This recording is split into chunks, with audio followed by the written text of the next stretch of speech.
There are a lot of strange things happening in the world today. And one of those strange things happened to me while I was listening to a talk by David Lynch. You know, David Lynch, Twin Peaks, all that. He was talking about the transcendent field of consciousness, nothingness, and how this nothingness can have the potential for everything. Well, anyway, this talk led to him playing a song by the Beatles, Across the Universe. I'm sure you know it. And he played a cover of the song by some band from the country of Georgia. And it was nice. I hadn't heard that song in a long time, and of course it's great. And I listened to it, and while it was perfectly fine and well done, I couldn't help but feel like something was kind of missing from it. It didn't do something that I remember that song doing. And that made me think about a 1990s cover version of it by Rufus Wainwright that I remember really loving. It's on the album, his album Poses. And I remember thinking that was a really great rendition of that song. And so I looked it up and I listened to that, and it was better to me. It's all subjective, but to me it was better than the Georgia band version. It wasn't quite as literal, but it seemed to still be lacking something. And I hadn't heard the Rufus Wainwright version in at least 20 years, I'm thinking, something like that. So I didn't think too much of it. And, you know, as YouTube is, of course, when I see this song, it suggests another one. So I see that Fiona Apple had done a cover of it as well. So I thought, well, let's listen to that one. So I click on this, and I would have to say that of the three covers, Fiona Apple's, to me, was the best because she did something different with it. She tried to really make it like her own. So, you know, it was a slightly different tempo, a slightly different groove and feel. The drums came right in at the top. It wasn't quite so on the nose of the Beatles version. And I liked all of this. But I still had this nagging feeling that something wasn't 100% about it. It just didn't do what I remember that song doing. And, you know, it could be that maybe my expectations of the song were off. This is what I'm thinking. It's like, well, maybe I just, what I remember of that song is unrealistic. Maybe it's kind of overblown and expected too much out of it or something like that. So, of course, the only thing you can do at this point is check out the original version. Go right to the source. So, click on the Beatles version on Let It Be, and very surprisingly and inexplicably, I found myself in tears, literally not even halfway through the song. Now, I remember it being really great. I remember really loving that song. But I wasn't expecting that. And I couldn't really explain it. What is that? because I mean like full tilt Niagara Falls, like tears. And I thought, wow, man, maybe, you know, what's happening here? But you know, the more I thought about it, I thought, well, maybe it's just nostalgia. You know, it's like the sound of that particular recording, and, you know, having liked it so much from so long ago. And then like, I guess it's George Martin's string and choral arrangements in there. You know, and as a drummer, like Ringo's very personal, idiosyncratic kind of way of playing that, you know, is just amazing. And then most especially like John's voice, like that, you know, you put all of that together and it's like, well, maybe that's the magic. But the more I thought about it, I really don't think so. I don't think that's what it is. I think there's something more, a lot more. And the reason that I think that is because this magic is in all of the very best art. It's this inexplicable, ineffable something that I can only call magic. And the way that I was thinking about it is I have always been fascinated and inspired and felt connected to visual art. This is something that I have done for a long time, just for like a personal kind of thing, not for any other reason, just that there's something satisfying about art making, visual art making. And so it was a couple of years ago that I guess now that I started on a project, personal project, to try to figure out like some of the best art, the art that I like so much that to me has this kind of magic. What is in there?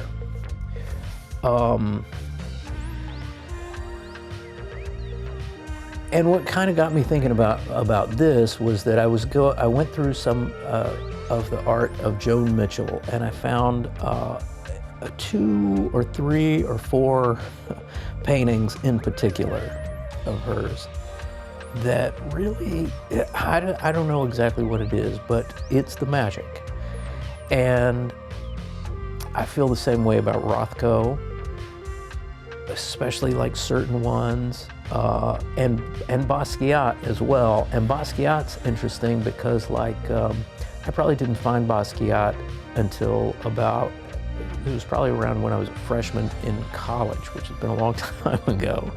And my philosophy teacher, Dr. Mary Wall, she made us all watch that Basquiat documentary, and she even said it doesn't really have to, I'm not really trying to teach much about philosophy here, but everybody should see this. And to be perfectly honest, and it's a little embarrassing, I didn't really get Basquiat's art for quite some time. It didn't do anything to me. And then one day, coming back to it, it just blew me away. It was like, what exactly is happening here with these pieces that are so moving? So I tried to drill down on all of that. And, you know, I started with what I call my Basquiat studies. And I got a big book and tried to take it all apart and make them myself. So like really trying to like figure out exactly what is happening with these pieces. and trying to recreate them in a way to like really study exactly what I'm looking at here. So then I started doing the same thing with Joan Mitchell, and I'm trying to get like her colors, like maybe it's the colors, maybe I'm making all these swatches and color palettes, and then using those myself to like try to get stuff together here and figure out what exactly is happening. And what I learned from all of that is kind of what I already knew. And I'm sure you probably already know as well. But it's interesting to really try to put it in a concrete way. And what I learned was that the mechanics of all of that art making don't make the magic. You can make something that's nice, and it might be really good even. But the sum of the parts don't really make the magic. Which is kind of counterintuitive, really, because like if it's easy to think of it as like making a great meal. You know, if you get all of the right ingredients and you cook it just right, prepare it all just right, it will be a great meal. And that is part of it. But that is not the magic I have found. And it's like when I went on this whole thing of like Samuel Barber in his Agnus Dei. That's another one that every time I hear it, just complete tears, waterworks. And what I found was it's not really in the notes. Whatever that is, it's not in the notes of that piece. Whatever it is, and it's the same for Coltrane, A Love Supreme. It's the same for those paintings in the Rothko chapel. It's the same like for Joan Mitchell and Basquiat. It's the same for the Beatles across the universe. And it's hard to define, it's hard to pinpoint. It's hard to know exactly what it is or how it comes to be, what contributes to its existence. So I just call it magic. It's the magic. Because the thing about the magic is when it's there, it's definitely there. There is no doubt about it. It's not like, oh, maybe. No, it's there. And what I learned from the Beatles across the universe and all those covers, I learned that cover songs are a great example of how the magic can manifest, or more precisely, how it doesn't. Because cover songs are, you know, it's the same melody, it's the same lyrics, it's the same harmony, and yet one can be the magic and one definitely can't, or isn't.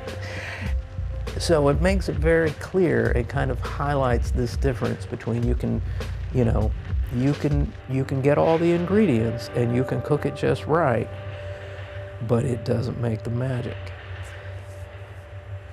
Another great example are music transcriptions.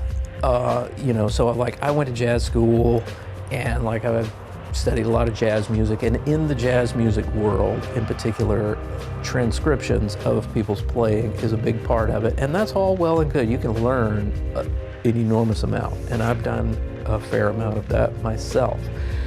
I remember I remember having this transcription of like 8 or 16 bars of Roy Haynes' time playing. Roy Haynes was a great jazz drummer. And I learned it all, and I mean, note for note. And what, that was maybe the first one that I really learned, like note for note, this passage. And while it sounded good and it was cool and I could play it really well and it sounded really slick and all that, it didn't sound like Roy Haynes, that's for sure, and it didn't have whatever it is, that magic that Roy Haynes has. It was good and it was cool. And music transcriptions are a great example of this because, you know, you could learn a Jimi Hendrix solo, like note for note, every note of it just right. Or you could learn an Elvin Jones drum solo, note for note, perfect. But it will never have the magic. It might be really good, but not the magic. And that is just true for all of the greatest art, you know. It's true for Monk, it's true for Bill Evans, it's true for Miles, it's true for Coltrane, for Charlie Parker, it's true for Paul Motian, it's true for Ornette Coleman. They are all great. It's true for Basquiat, it's true for Rothko, all great. But there is something that is very mysterious, inexplicable, ineffable, and miraculous. It can't be taught. It can't be transcribed. Maybe it can't even be learned. And whatever that is, I just call it magic. Is the magic. So that's what I've been thinking about. So anyway, thanks so much for listening. Don't forget to like, comment, subscribe, turn on the bell for notifications. And if you found this content useful, consider joining me over at my Patreon. Your support there is most appreciated and helps me to continue making this content. I have some sample packs, free sample packs available on the Patreon. All you have to do is sign up. Anyway, again, thanks for listening, and we'll see you next time. One last thing, I've got some new albums out. There's one out right now called Orbits that's kind of an electro-funk thing. It's on Bandcamp with a cassette. The sample packs come from that, and also the sample packs are on my Patreon. It's on the streaming as well. And there are two more albums coming out that are like brother and sister albums to this one. That's like a classical kind of rendition, arrangements of the first album, and then an ambient modular version of those same compositions. And those are called Orbits, and Orbits Closed, and Orbits Open. So anyway, pick those up if you get a chance. All right.